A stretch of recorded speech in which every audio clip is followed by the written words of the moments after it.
네, 안녕하십니까. 정말 반갑습니다. 예, 임마누엘 제자교회에 초청을 받아서 오게 됐을 때 어떤 교회일까 정말 많이 궁금했습니다.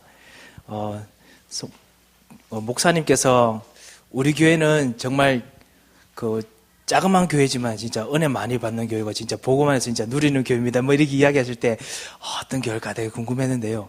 막상 와서 여러 번 찬양하는 소리를 같이 여기서 듣게 되는데 꼭 저희 교회 같은 느낌이 들었습니다. 너무 생동감 있고 너무 생명력 있고 정말 기도가 어떤 것인지 찬양 속에서 느껴지는 그런 어떤 분위기 교회 같았습니다. 저는 필라델피아에서 웨스민스터 신학교에서 지금 조직 신학으로 지금 THM 그다음에 PhD 지금 과정 속에 있는 박세광 목사입니다. 지금 우리 RTS 교수 요원으로 파송돼서 그래서 전도 신학을 구체적으로 좀 정립하고 준비하고 해서 다가오는 모든 그 다음 세대 목사님들, 선교사님들 되신 분들께 구체적으로 전도 신학으로 구체적으로 어떻게 준비해야 될지 가르치기도 하고 그리고 그걸 또 연구도 해야 되는 그런 이제 목적으로 이제 파송되었습니다. 이번 해에 사실은 우리 RTS 동문 목사님들과 그리고 동문 조직을 통해서 구체적으로 전국에 있는 우리 여러 교회들을 특히 동문 목사님들의 교회를 같이 돌아볼 수 있는 기회도 했고요. 그리고 목사님 통해 가지고 특별히 진짜 여러 전도학교들 그리고 현장들을 또 볼 수 있는 기회가 돼서 제게 너무너무 진짜 감동적인 시간이었습니다.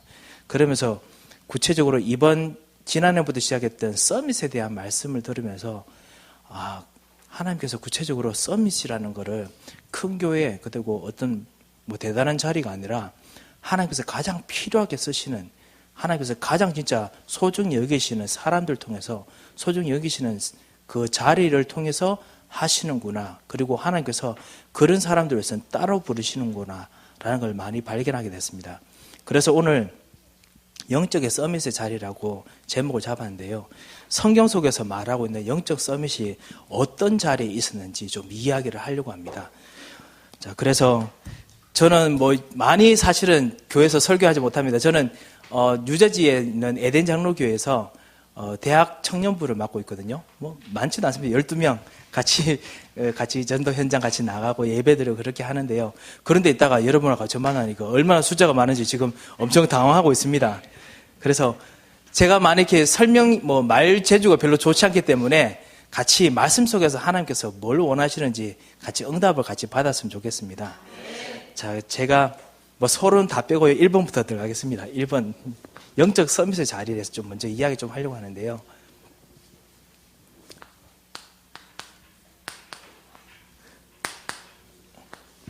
오리지널 서밋. 다 무슨 말인지 아시겠지요? 오리지널 서밋, 그지요? 랩런트들 다 알아보시리라고 믿습니다.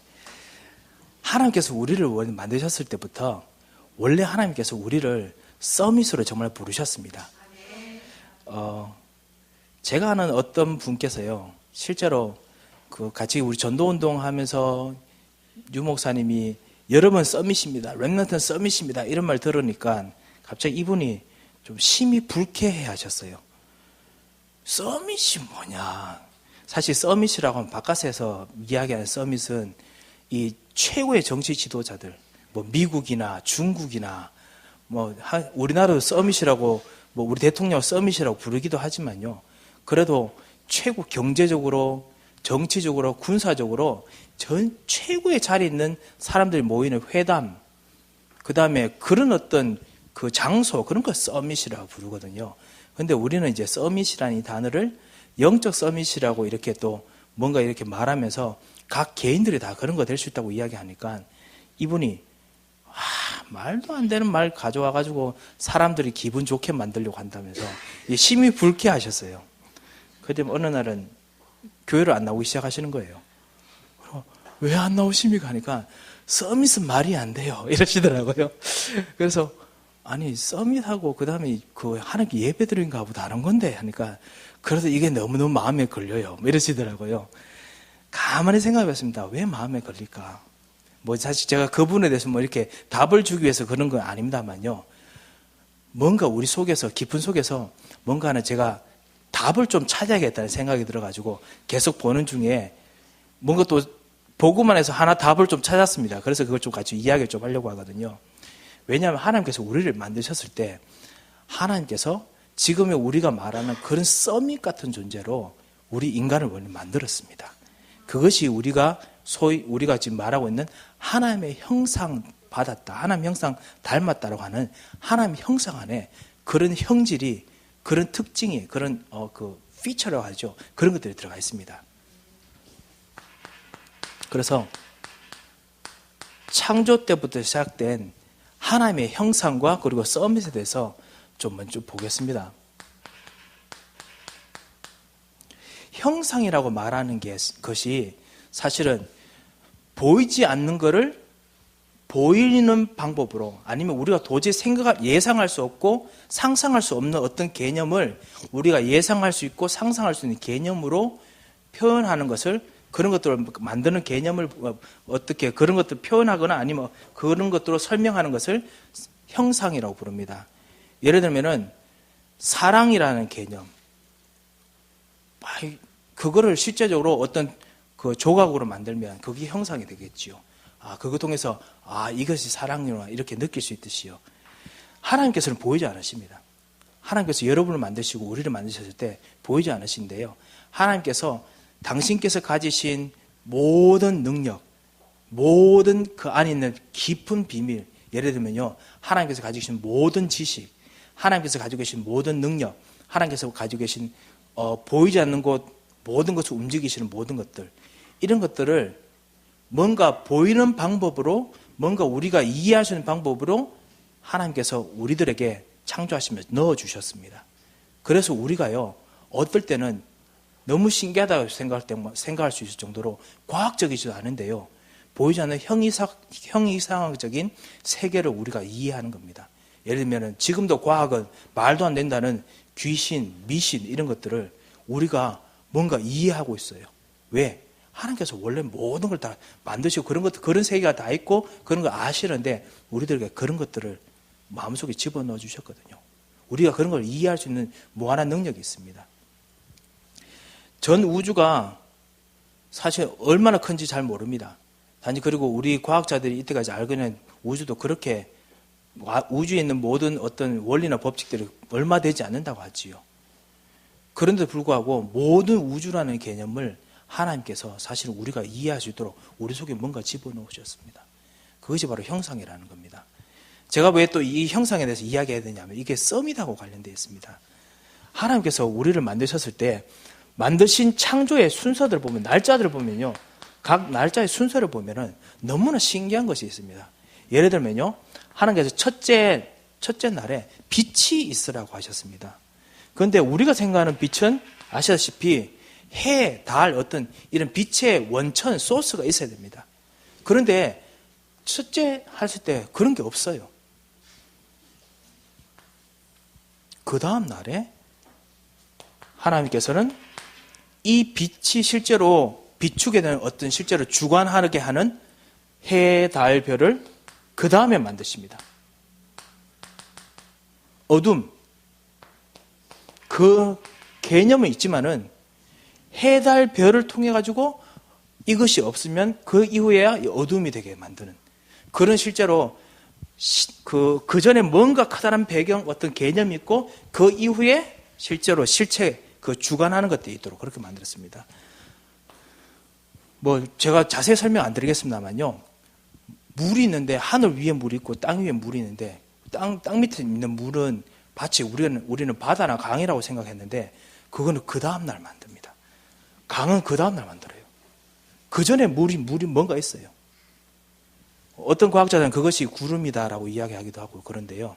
아니면 창세기 6장에 그 내렸던 그 하늘에서 쏟아지는 물들, 그 비라고 말하는, 홍수로 말하는 그것이다라고 이야기하기도 하는데요. 이렇든 저렇든요, 비, 구름, 바다 그 다음에 만들고 그 전에 물 이전에 뭔가 배경이 있어요. 바다를 만들고 난 후에 제가 그냥 개념적으로 설명드리는 거니까요. 바다를 만들기 전에 바다 안에 바로 그냥 물고기라고 있으면 되는데 너무 신기하게 그 진화론자는 그것 때문에 따라하는지 모르겠습니다만요, 먼저 그 안에 수초들 뭐 이런 것을 먼저 만드세요. 땅 위에 동물 만들기 전에 먼저 풀들, 나무들 먼저 만드세요. 그리고 난 후에 그 다음에 바닷속에 물고기들 이런 거 만드시고, 그 다음에 땅에는 동물, 동식물들이, 하늘에 나는 새들이 있도록 만드십니다. 뭔가 배경이 있고 난 이후에 그 다음 실제로 다스리는 존재가 있도록 하나님께서 만드셨어요. 왜 그랬을까? 누가 말씀하신 것 같은데요. 창세기 1장 26절에서 28절에 다 나와 있습니다. 하나님께서 하나님의 형상을 따라서 만드시는데, 만드시는 목적이 뭐냐? 28절에 보면요, 다스리고 정복하는 것, 다스리는 겁니다.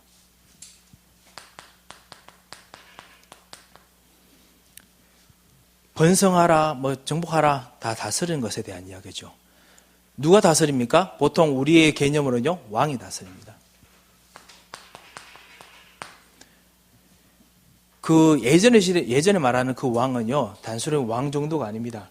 뭔가 선지자적인 개념이 있습니다.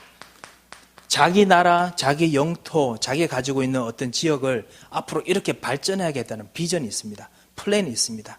그거에 대해서 충분히 알고자 하는 지식이 있습니다.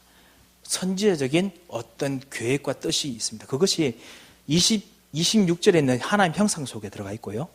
형상 속에 들어가 있고, 그리고 그걸 가지고 다스리라는 그 의미 안에 들어가 있습니다. 선지자적인 의미가 들어가 있습니다. 그럼 또 뭐가 있을까요? 물론 제사장적인 개념이 있습니다. 모든 사물, 우리는 사람 관계만 생각하는데요, 모든 하는 일들에서 세밀하게 돌아가려면요, 화목하게 해야 되고, 어떤 화해시켜야 되고, 아니면 어떤 건 질서 정연하게 해야 되고, 이 모든 것들이 제사장이 하는 것들이거든요.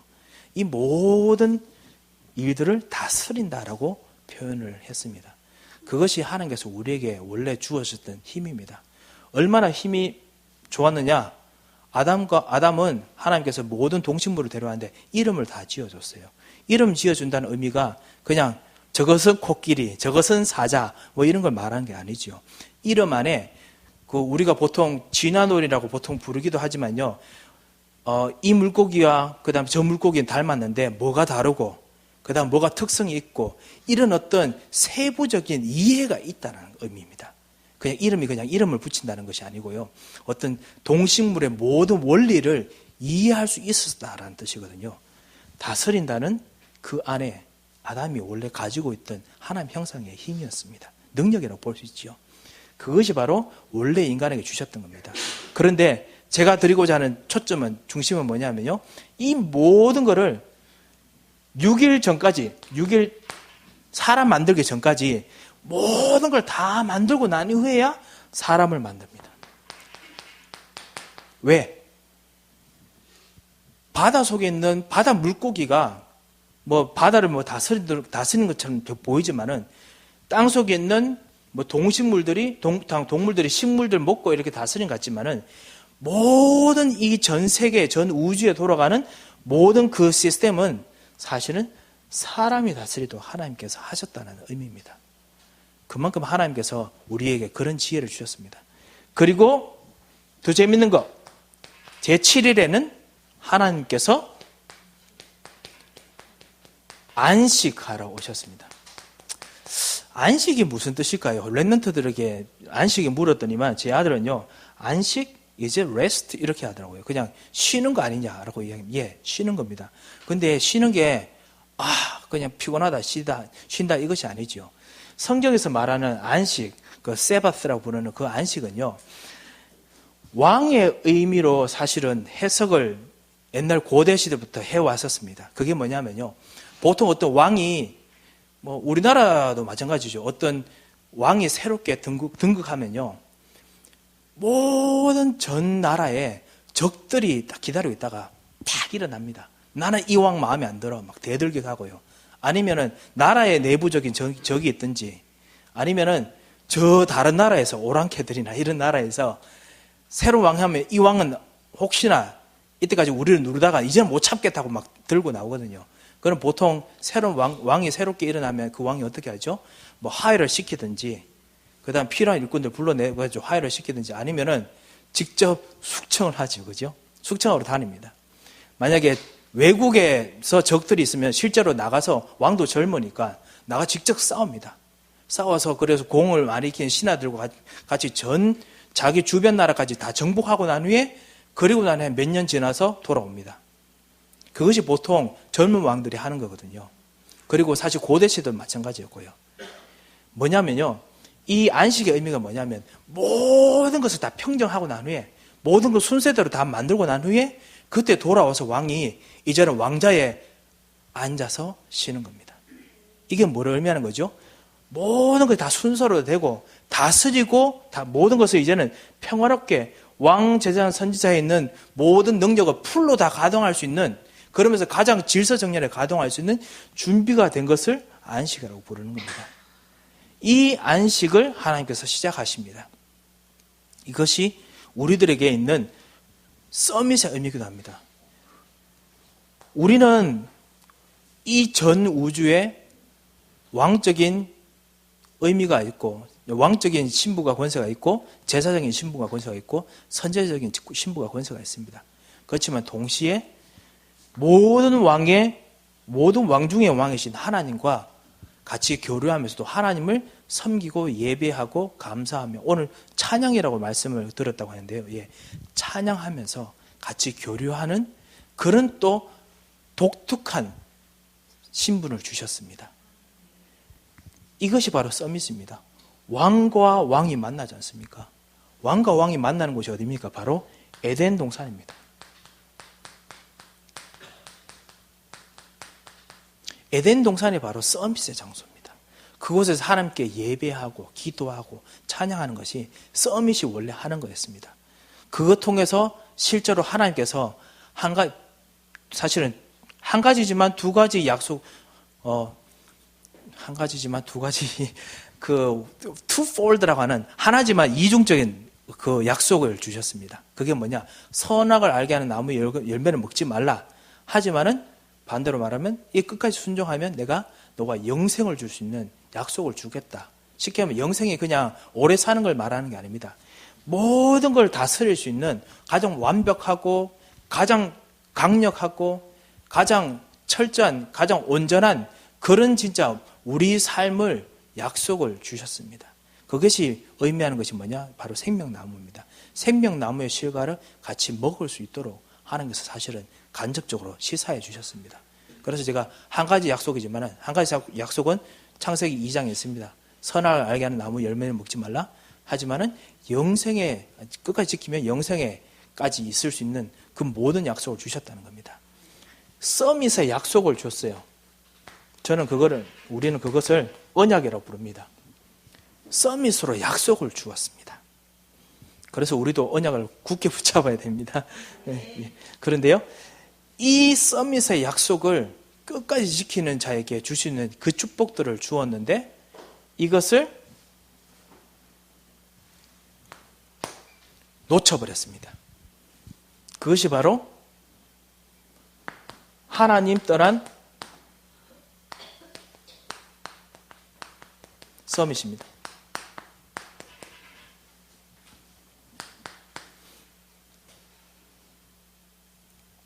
창세기 3장에 보면요, 첫째 인간이 이것을 알면도 불구하고 서밋으로서 하나님께 반역합니다. 우리가 렘넌트 잘 이해하겠습니다. 그냥 단순하게 마귀에게 속은 정도가 아닙니다. 이게 속았는데 서밋으로서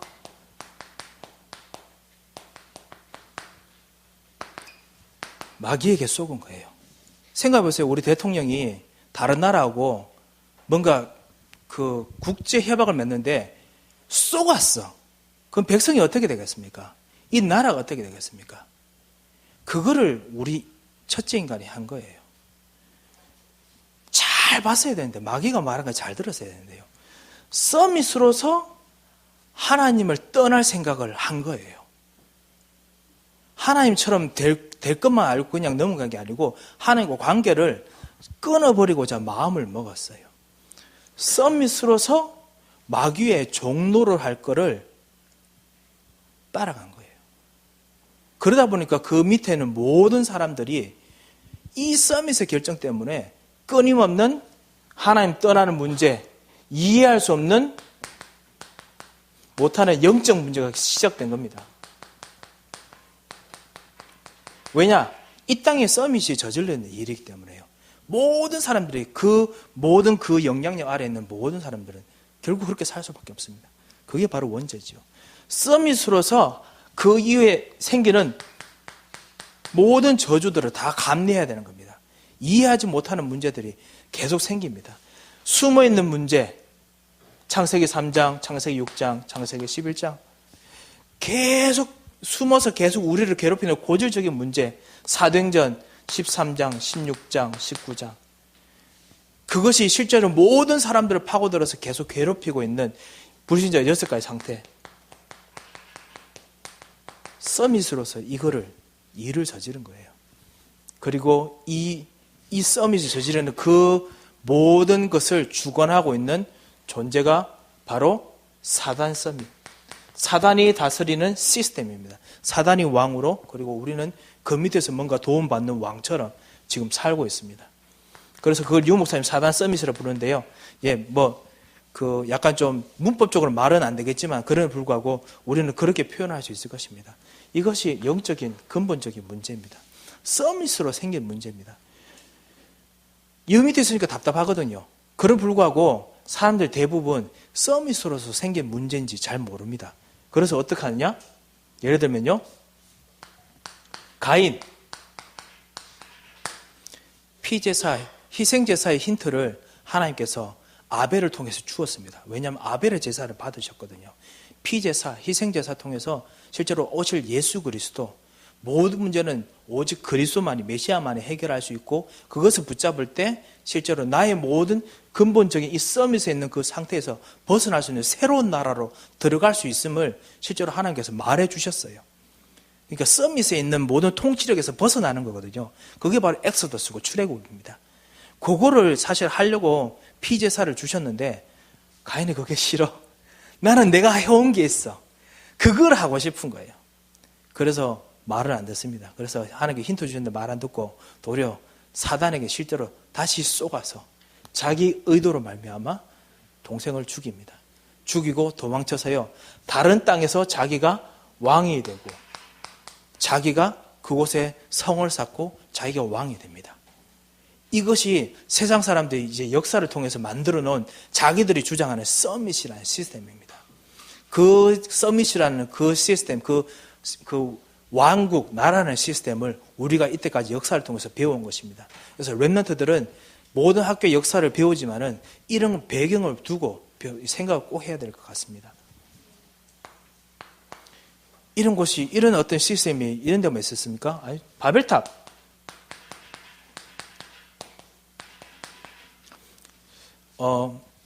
고대 근동시대에서 이 바벨탑을, 사실 고고학자들도 그렇고요, 바벨탑을 지구라트라고 보는 사람들이 많이 있습니다. 저번에 얼마 전에 보니까 EBS에서 한번 바벨론에 대한 거 한번 이렇게 했던 것이 있더라고요. 그래서 저도 봤는데요. 사실은 고대 근동지역, 예를 들면요, 페르시아만에 있는 모든 나라들, 시리아에 있는 모든 나라들, 이런 나라에는 사실은 뭔가 탑을 쌓아 올리는 게 쉽지가 않습니다. 그래서 뭐냐면 애굽에 있는 것처럼 진흙을 가지고 그 안에 짚을 엮어서 이 흙을 구워야 되거든요.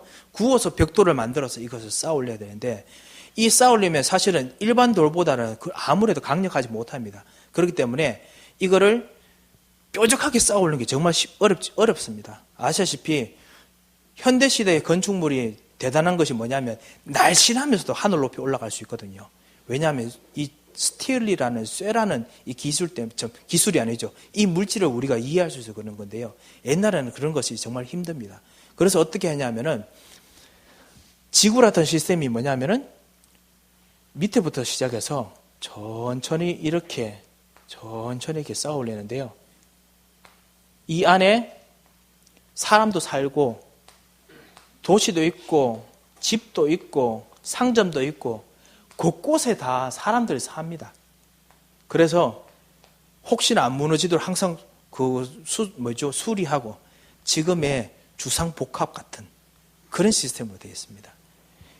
이런 거를 바벨탑 사람들이 쌓기 시작합니다. 점점 쌓는데 너무너무 멋있는 거예요. 그리고 아파트처럼 주상복합처럼 하는데 그 안에 모든 시스템이 다 있어요. 그러니까 외국 다른 나라 쳐들어와도 실제로 이 같이 합친 힘으로 몰아낼 수도 있고 뭐 이런 것들이 다 되는 겁니다. 프라이드가 생겨가지고 점점 하늘로 올라갑니다. 우리도 하나님하고 만날 수 있는 서밋을 한번 해보자. 우리도 국가처럼 만들어서 이제 저 높이 계신 하나님하고 한번 견주어 보자 라는 시스템을 만듭니다. 이게 바로 자기들이 지금 자기 나름대로 서밋 시스템을 만들어가는 거예요. 뭐 이런 것들이 뭐 이런 것만 있겠습니까? 수없이 많이 있습니다만요. 오늘 시편 2편을 한번 보겠습니다. 시편 2편 1편에 보면요. 어찌하여 이방 나라들이 분노하며 민족들이 헛된 일을 꾸미는가라고 했습니다. 자기 나름대로 서밋 시스템을 만들어서요. 서로 같이 모였는데 서로 분노해요. 서로 분노하고 서로 헛된 일을 꾸밉니다.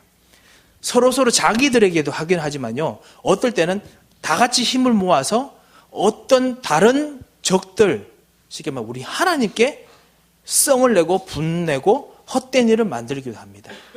지금 서밋을 만들었어요. 그래서 어떤 서밋을 이번에 구체적으로 하는 일이 뭐냐? 2장 2절에 보면요.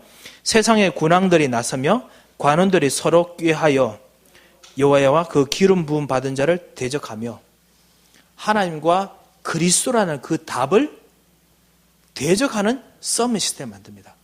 그걸 대적하는 경제 서밋을 만들고요. 그걸 대적하는 문화 서밋을 만들어갑니다. 이때는 이제 사실은 이 나라들이 같이 서로 안 싸우고 서로 한번 통합해가지고 힘을 얻었을 때겠죠. 그죠? 모토가 있습니다. 모토가 뭐냐? 바벨탑과 똑같습니다. 우리가 그들의 맨 것을 끊고 그의 결박을 벗어버리자 하는도다. 프리덤! 자유! 뭐 이거예요. 지금도 그렇습니다. 사실은요, 모든 지금 일어나는 뭐 동성애도 그렇고요. 그 다음에, 갑자기 죄송합니다. 영어밖에 생각 안 나는데요. 섹슈얼 이퀄리티 같은 거, 그 성적인 그뿐만 아니라 그 다음에 그 남녀 평등 뭐 이런 거 있잖아요. 이퀄리티 같은 이 모든 것들이 사실은 뭔가 서로 화목하게 잘 사는 것이 아니고 그냥 우리는 눌렸다. 그러니까 벗어나야 된다라고 모토를 만듭니다. 이게 사실은 모든 인간에게 평등하게 지내는 거 하나님의 계획이거든요. 하나님 뜻이 있는데 모토가 중요해요. 그리고 모토를 무슨 마음으로 만드냐가 중요해요. 이 서밋이 바로 이 마음이에요. 뭐냐면 당신들은 우리를 눌렀기 때문에 우리는 이것에서 무조건 자유해야 되고 우리 마음대로 할 수 있다라고 하는 그런 어떤 시스템으로 흘러갑니다. 하나님 떠난 서밋이 이런 식으로 움직여 갑니다. 자, 사실 이게 중요한 거 아니죠. 문제는 이런 시스템에서 나는 어떻게 해야 되는 겁니다.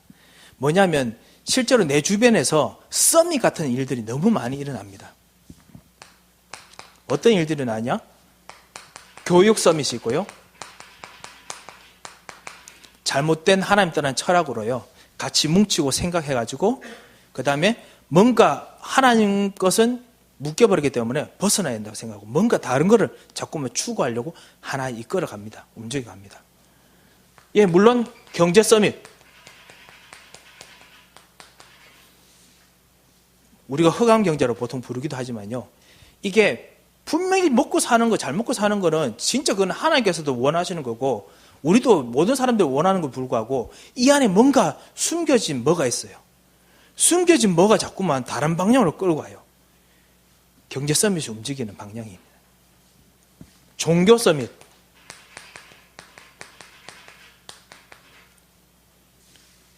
무슨 말인지 아시겠죠? 하나님 떠난 방향으로만 자꾸만 뭉치고 힘을 움직입니다.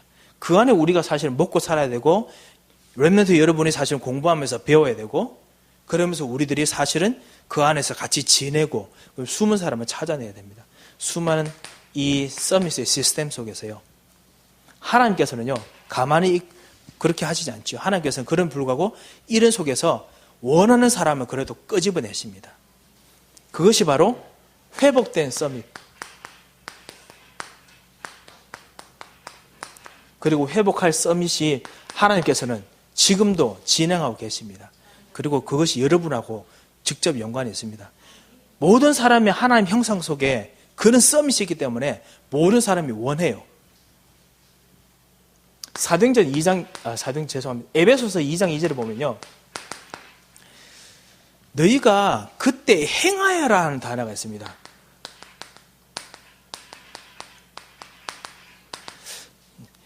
행한다는 말이 그 영어로는 사실은 걷는다는 단어거든요.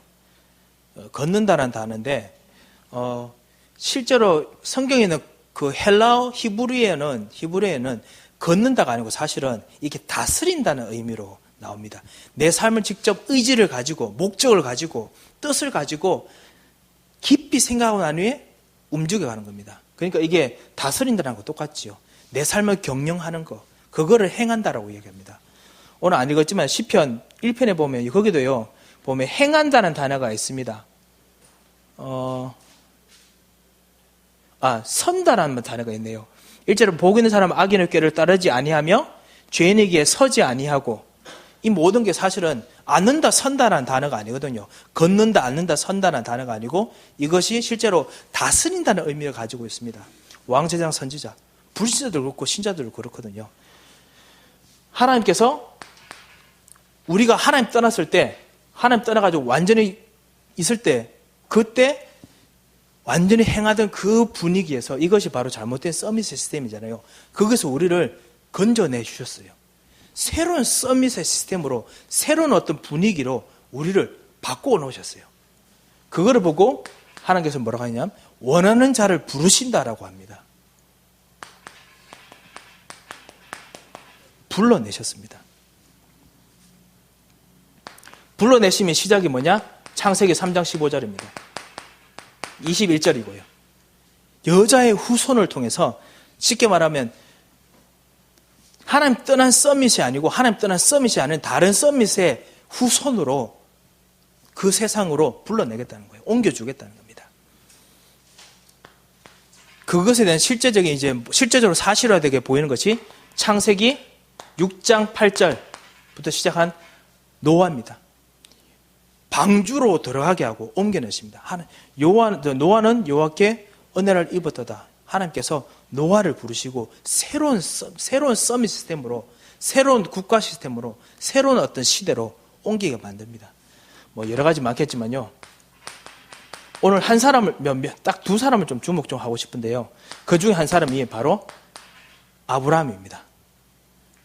아브라함을 하나님께서 갈대아 우르스에서 그런 세상의 서밋에서 불러내십니다. 가나안 땅으로 불러내십니다. 불러내시는데 우리가 잘 알죠. 요즘 많이 들으시죠. 하나님께서 가나안 땅으로 가라 이렇게 말씀 안 하시고 내가 너에게 지시할 땅으로 가라. 왜냐하면 새로운 서밋은 땅이 아니고 원래 그 가지고 있는 그 능력이 있기 때문에 그 능력을 제대로 회복시키는 쪽으로 하기를 위해서 하나님께서는 하셨습니다. 그 증거가 뭐냐? 가나안 땅에 갔는데 기근이 있어요. 가나안 땅으로 만약 가라 했으면 분명히 아브라함이 했을 겁니다. 하나님, 가나안 땅 가니까 더 못 살겠는데 이게 무슨 서밋의 회복입니까? 라고 했을 겁니다. 그런데 하나님께서는 내가 너에게 지시할 땅으로 가라고 했거든요. 그러니까 쉽게 말하면 지시하는 땅으로 갔는데 그게 아닐 수도 있거든요. 그럼 누구를 쳐다보죠? 하나님을 쳐다봅니다. 하나님께 답이 있다는 걸 알기 때문에 그거를 보면서 실제로 하나님께서 하시는 것이 뭐냐? 아브라함에게 원래부터 주시고자 했던 형상, 회복시키고자 하는 예수 그리스도를 붙잡는 자에게 주는 참다운 회복의 형상을 지금 아브라함이 서서히 지금 보이게 만들어 주십니다. 그래서 아브라함이 할 수 있었던 일이 뭐냐? 계속 희생제사의 단을 쌓는 겁니다. 마물의 상수리 나무 숲을에서 창세기 13장 18절 옮겨가면서도 이사가면서도 심지어는요 거짓말 해가면서도, 왜냐하면 실수하고 나면 또 들키거든요. 그럼 다시 또 이 언약을 붙잡고 그 안에서 아브라함이 서서히 한 가지 발견합니다. 뭐냐면 하나님께서 정말 나를 복의 권한으로 불렀구나. 왜? 이 희생제사의 단 여자의 후손을 위해서 뭔가 할 일이 있구나. 하나님께서 그것 통해서 새로운 회복된 서밋을 보여주십니다. 그런데 몇 가지 재밌는 것이 있습니다. 딱 두 가지만 좀 보겠습니다. 첫 번째 신기한 게 뭐냐면요. 이 움직여 있는 이 서밋의 자리가 어디냐? 산지입니다. 산지. 그 당시에 모든 팔레스타인 지방에, 그리고 지금 이스라엘 있는 그 지방에는 산에는 먹을 것이 없어요. 광야 옆에 진짜 아무것도 없어요. 물도 별 많지도 않고요. 대부분 팔레스타인 지방이, 지중해 옆에 팔레스타인 지방에는 바로 바닷가 해안 근처에 가야 맛있는 먹을 것들이 많이 자라요. 그것도 엄청 잘 자라요. 사실 아시다시피 미국에 가니까 음식이 정말 양이 많아요. 왜? 씨앗을 뿌리면은 가지가 이따만거든요. 이래요. 뚱뚱하고. 그러니까 이탈리아 가지도 한데요. 한국 가지도 심으면은 뭐 고추 이런 거 심잖아요. 그럼 우리는 조그만 게 먹으면 매워서 맵다 이러잖아요. 거기는 한국 고추 심으면 이래 나와요. 이렇게 엄청 커요. 그런데 씹으면 이게 고추인지 아니면은 그냥 풀대를 씹는 건지 그런 느낌 나면 별로. 마늘도 심으면 마늘이 뭔가 알싸해야 되는데 마늘 씹으면 마늘 냄새 나는데 알싸한 맛이 없어요. 근데 마늘이 이렇습니다. 엄청 커요. 뭐 제가 그 이야기 하려고 하는 건 아니고요. 산지에 가야 그 평야 지형으로 가야 되는데 하나님 거기로 안 부르시고 하나님 지시할 땅은 산지라. 그러니까 뭐 씨를 심을 수 있나? 아무것도 할 게 없어요. 그러니까 뭘 해야 되느냐? 목축밖에 할 게 없는 거예요. 양을 키우는 거예요. 그 당시에 고대 근동 시절에 사실은 벌써부터 관계 농업이 발달했습니다. 그래서 뭐 애국 같은 데도 아시다시피 관계 농업으로 피라미드를 지은 만큼 사람들 많이 살 수 있는 만큼 많이 농업이 발달했거든요. 그래가지고 밑으로 내려가면 되는데 목축은 발달한 적이 없어. 아주 고대 시대는요. 이거는 양들이 하나님의 은혜로 잘 자라야지 인간의 노력에 잘 살 수 있는 길이 없어요. 산지. 그게 제가 말하는 지금 따로라는 개념입니다. 하나님께서 영적 서밋으로, 회복되는 서밋으로 부르셨는데요. 여기서 첫 번째 했는 것이 뭐냐면 따로 불러서 따로 서밋이라는 곳을 따로 만들었어요. 하나 더 재밌는 거 있습니다. 아까 말씀드렸듯이 단을 쌓았습니다. 무조건 가는 곳마다 언약 회복하고 그 다음에 희생제사를 생각하는 거 그 중심으로 하게 만들었습니다. 모세도 사실은 제가 설명을 못 드리겠지만요. 모세도 서밋으로서 자기가 애굽의 왕의 아들이기도 하고 그 다음에 이스라엘 자손, 언약의 자손을 하고 이스라엘을 회복을 해보려고 40대에 한번 큰일 저질렀잖아요. 한번 해봤는데 결국 살인만 하고 도망치게 됐습니다. 하나님께서 애굽 통해서 다시 한번 80세에 모세를 부르시면서 진정한 서밋은 그게 하는 게 아니다. 진정한 서밋은 희생제사를 드려야 되는 거다. 출애굽기 3장 18절. 그것이 내가 원하는 진정한 서밋이다. 이렇게 이야기를 하거든요. 이게 모든 패턴에 다 나옵니다. 다윗, 희생제사 하나님께 예배 드리는 것 중심으로 하나님께서 다윗의 나라를 움직이게 만들었습니다. 다른 모든 나라 다 그렇거든요. 세 번째, 이 서밋의 자리에서요, 어느 날 진정한 기회를 주십니다. 그런데 그 기회의 시작이 바로 문제입니다. 우리가 문제는 기회다 이렇게 이야기하잖아요. 제가 조금 이따 말씀드리겠습니다. 영적 서밋에는 하나님께서 일부러 그렇게 만드십니다. 옛날부터 아브라함부터 그랬어요. 하나님께서 원래 이게 하나님의 주특기라. 예수 믿고 구원받은 사람들에게는 영적 서밋을 부른 사람에게요, 그런 식으로 돌리는 거 너무너무 잘하세요. 뭐든 잘하십니다. 제가 세 가지만 제가 다시 좀 설명을 드리겠습니다. 하나님께서 영적 서밋으로 부르신 새롭게 회복된 서밋에 그 사람 통해서 새로운 나라를 만드시고 새로운 이제는 왕, 제사장, 선지자의 영향력의 어떤 공간을 만드시거든요. 장을 만드시거든요. 그런데 항상 따로 시작하세요. 아까 아브라함 설명드렸지요. 다윗, 하나님께서 다윗을 왕으로 불렀는데 그토록 사울 왕이 쫓겨다녔으면 이제는 그냥 이스라엘 나라 사람들이 다윗 왕 정말 수고했습니다. 이제 당신은 이제 왕으로서 우리가 모시겠습니다. 이래야 되는데 그때 다윗이 왕이 됐을 때 다윗을 보호자하면서 다윗 서포트해준 그 족속이, 민족이 두 족속밖에 없는 거 아시죠? 나머지 10족속은요, 다윗 왕 되는 거 절대 반대했습니다. 그래서 다윗이 그 사울 왕이 있던, 계속 있었던 그쪽에서 왕 선포 못하고요, 저 총구석에서 왕이 돼야 됐습니다. 따로 언약 붙잡고 있어요. 여러분 혹시 다락방 하시는데요, 여러분 하신 다락방이 내 다락방이 여기서 하는 게 뭐 하나님 역사 일어나겠나? 죄송합니다. 제가 조금 대구 사투리를 해서 경상도 사투리 죄송합니다. 정말 하나님 역사가 일어날까? 아니면 여러분 혹시 렘넌트 여러분께서 기도하는데 내가 영적 서밋이라고 불렀는데 과연 내가 할 수 있을까? 이렇게 생각해 본 적 있으십니까? 우리 임마누엘 제자교회, 하나님께서 이 송도 지역에 가장 중요하게 세우신 교회인데, 우리 교회 과연 진짜 인천 송도 지역과 인천 모든 지역을 살릴 수 있을까? 지금 여기 있으면서 혹시 이렇게 생각해 본 적 없으십니까? 만약에 없으셨다면 둘 중에 하나입니다. 진짜 믿음이 끝내주시든지, 아니면은 정말 제대로 현실을 보셨든지. 뭐 대부분 두 번째 일 가능성이 있지요. 현실은 잘 보셨습니다만요, 그런 불구하고 한 가지를 덜 보신 것이 있습니다. 뭐냐면 그게 하나님의 주특기입니다.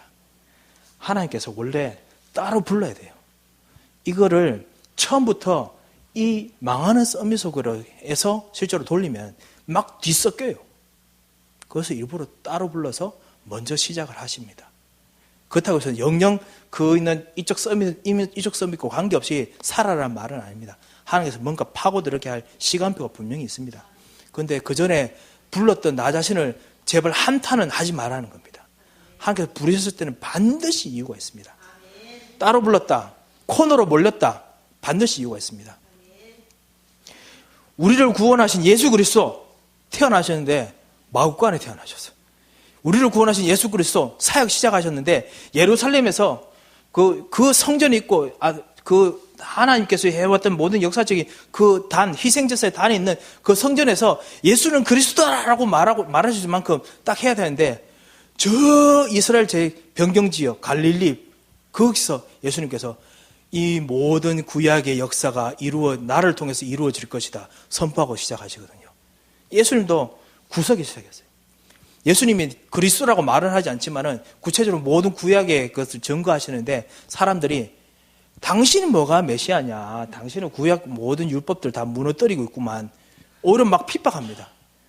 오히려 막 소외됩니다. 왜 예수님께서 그러셨는 줄 아십니까? 말도 안 하시고 꾹 참으신 줄 아십니까? 바로 우리가 말씀 운동과 모든 현장을 살릴 때 그런 걸 하는 걸 아시기 때문에, 그래서 일부러 참으셨습니다. 그리고 얼마나 예수님께서 잘할 수 있는지 보여주시는 겁니다. 지금 그분이 지금 우리 속에 계시지 않습니까? 우리를 지금 인도하고 계세요. 우리에게 그런 지혜를 주고 계시고요. 이게 계속 언약만 붙잡고 계속 있으면요, 그 안에서 분명히 나의 생각, 나의 판단, 내 삶 모든 것들이 막 개혁되겠죠. 계속 갱신되겠죠. 그죠? 복음 안에 새로 갱신되고, 오늘 말씀 우리 주일 강단 받으신 것처럼 찬양도 갱신되고, 그 안에서 새롭게 내가 자라나고, 그러면서 진정한 영적 서밋에 있는 축복들, 구체적으로 말하면 왕적인 사명, 선지자적인 사명, 제사적인 사명, 또 다른 말로 말한다면 여러분의 신부가 권세를 점점 더 깊이 누리고 더 많이 누리고 풍성하게 누리겠죠. 그러는 중에 하나님께서 반드시 문제를 일으키십니다. 문제를 일으켜서 그거를 기회로 만들어서 메인스트림으로 이 망해가는 서밋에 파고 들어갈 수 있는 시간표를 반드시 주십니다.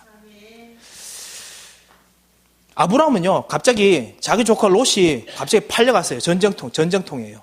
여러분, 우리 또 여러분 세대 중에, 우리 어르신 세대 중에 전쟁이라는 것을 간접적으로 겪어보신 분은 아실 겁니다. 전쟁 생기면요, 좋을 거 하나도 없어요. 모든 게 완전 재빠다예요. 그것이 우리 근처가 아니라도 우리 친척만 문제가 생겨도 골치 아파요. 일본 같은 나라에서만 생겨도 골치가 아파요. 우리가 먹는 것이 당장 안 좋아져요. 그런데 자기 조카 롯이, 그것도 자기들은 산지에 있는데 가장 그 경제가 좋은 팔레스타인 지방에서 자기 조카 롯이 전쟁 터지고 그 다음에 잡혀갔어요. 그래서 아브라함이 했던 건 뭐죠? 언약 붙잡은 중에 318명 숫자가 많은 것도 아닙니다. 318명도 옛날도 그렇지만, 요즘도 그렇지만 옛날에도 318명 가지고 싸우는 게 안 돼요. 그런데 그 318명으로 그 7나라가 전쟁하는 거 싹 다 평정하고 자기를 다 구출해내고 돌아옵니다. 이게 바로 영적 서밋이, 회복된 서밋이 하는 일입니다. 하나님과의 관계를 계속 가지는 서밋이 하는 일입니다. 어느 정도 서밋이 회복되느냐? 진정한 정복.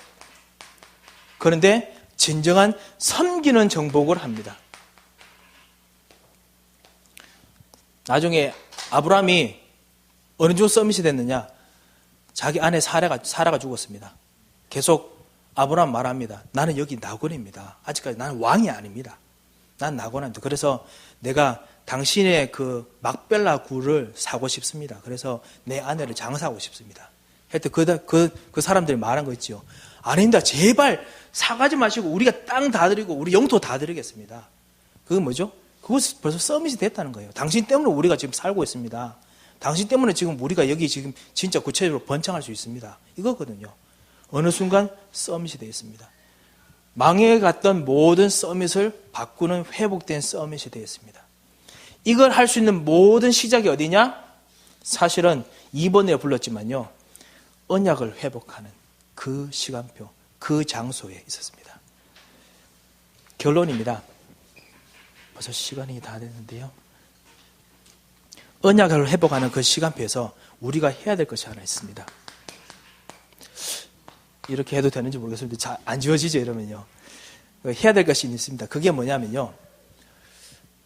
언약 붙잡고 진짜 사도행전 1장 1절, 3절, 8절 예수는 그리스도 하나님의 나라가 지금 나와 함께 그리고 내 현장에 그리고 실제로 성령의 충만으로 말미암아 증인될 수 있는 거 이거 가지고 실제로 계속 영적 서밋으로 지속하고 사는 겁니다.